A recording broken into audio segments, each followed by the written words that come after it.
मंजिल उन्हें मिलती है जिनके सपनों में जान होती है, पंख से कुछ नहीं होता, हौसलों से उड़ान होती है। ऐसी ही कहानी स्क्रीन पर दिख रहे शख्स की है। नाम देवकी नंदन मिल्खानी। इनकी कमजोरी इनके हौसलों से बहुत छोटी है। 19 साल की उम्र में करंट लगने से देवकी नंदन अपना एक हाथ पूरी तरह से गवा बैठे, साथ ही दूसरा हाथ भी सही से काम नहीं करता। बावजूद इसके देवकी नंदन ने हार नहीं मानी। अब वो अपने पांव की उंगलियों से कई सारे काम बेहद आसानी से करते हैं। हैरानी होगी, लेकिन ये पैरों से कंप्यूटर भी चला लेते हैं। देवकी नंदन मिल्खानी उत्तराखंड के एक छोटे से गांव से हैं। 19 साल की उम्र में एक हादसे ने इनकी जिंदगी बदल दी। दरअसल करंट की चपेट में आने से उन्होंने अपने हाथ खो दिए। मैंने 8वीं तक पढ़ाई हाथ से की थी।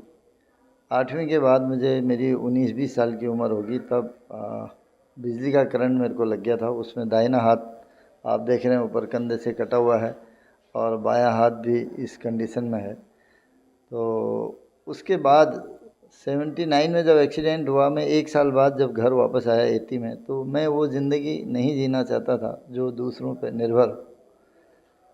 तो मुझे ऐसा लगता था भाई ऐसी ज़िंदगी जीने से तो नहीं जीना अच्छा है। देवकी नंदन ने मुश्किल परिस्थितियों से हार नहीं मानी और उत्तराखंड में पशु चराने का काम करने लगे। जब वो अक्सर जंगल में जाते तो अपने पैरों के अंगूठे और उंगलियों से मिट्टी पर लिखने की कोशिश किया करते। साथ ही पेड़ की टहनी से भी लगातार इसकी प्रैक्टिस करते रहे। और एक दिन ऐसा आया जब देवकी नंदन पैरों से लिखने में एकदम परफेक्ट हो गए। फिर पेन से कागज पर लिखने लगे तो उसमें भी महारत हासिल कर ली। इन सब में उन्हें 1 साल का समय लगा। मैंने उसके बाद जो है पैर से लिखने की कोशिश करी। 6 महीने लकड़ी के सहारे मैंने ज़मीन में मिट्टी में लिखना शुरू किया। 6 महीने कागज़ और पेन में प्रैक्टिस किया। 1 साल का टाइम मुझे ये लिखने में लग गया। 84 से मैं पैर से लिख रहा हूँ। एक समय था जब वो उत्तराखंड के रानीखेत में थे। वहाँ भगवान महावीर समिति का कैंप लगा हुआ था। उनका हाथ कंधों से कटा हुआ था, इसीलिए वहाँ उनका सिलेक्शन नहीं हुआ। उन्होंने संस्थान के फाउंडर को अपनी स्थिति बताई और कहा कि वो अपने पांव पर खड़ा होना चाहते हैं और जॉब करना चाहते हैं। जिसके बाद वो भंडारी जी के साथ कोटा आए। ये सितंबर 1986 का समय था। भगवान महावीर समिति संस्थान में उन्होंने छोटा मोटा काम किया, जिसके बाद उन्हें स्टोर कीपिंग, अकाउंटिंग की ट्रेनिंग मिली। 1987 में उन्हें क्लर्क और 1990 में सुपरवाइजर का पद मिला। भगवान महावीर विकलांग सहायता समिति का कैंप रानीखेत में लगा हुआ था। वहाँ प्रचार था कि भाई कृत्रिम हाथ और पैर लग रहे हैं। मैं भी हाथ लगाने के दृष्टिकोण से वहाँ गया हुआ था, लेकिन मेरा हाथ कंधे से कटा हुआ होने की वजह से मेरा हाथ नहीं लग पाया।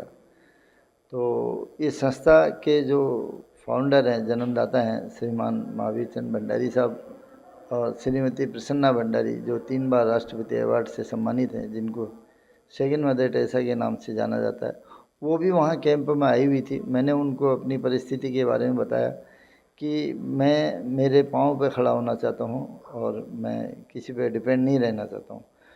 तो उनने मुझसे पूछा भाई आप क्या कर सकते हो। मैंने कहा साहब मैं पैर से लिखता हूँ। तो बोले लिख के दिखाओ। मैंने जब लिख के दिखाया तो मेरे पैर से लिखने में लोग बाग पैसे देने लगे। तो मैंने कहा भाई मुझे पैसों की आवश्यकता नहीं है, मुझे मेरे पैरों पर खड़ा होना है, मुझे जॉब चाहिए। तो भंडारी साहब ने कहा कि भाई मैं जॉब पे लगाएं तो तुम तनख्वाह कितनी चाहते हो। मैंने कहा साहब मुझे 2 टाइम की रोटियां चाहिए, उसके अलावा कुछ नहीं चाहिए। तो उन्होंने कहा कि ठीक है, तुम हमारे साथ कोटा राजस्थान चलोगे। मैंने कहा हाँ सर। तो मैं उनके साथ ही यहाँ आ गया 1986 सितंबर में।